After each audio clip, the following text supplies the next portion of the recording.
Hello everyone, today I'm going to show you how to use Reclaim AI for time management. So it is a quick guide. So you will just sign up and connect your calendar with your Google, and you will just have to sync with your primary calendars. So you will just define your work hours, focus time, personal tasks, and meeting preferences. Use like habits to accumulate recurring times for tasks like workouts or planning, and you just create a task.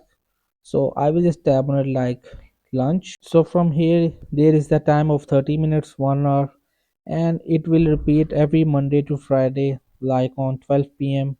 and it is my personal and visibility for private.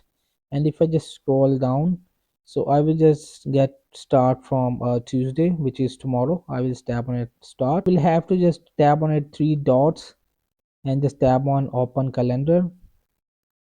So you will have to wait for the moment when it's load. So tomorrow is 21.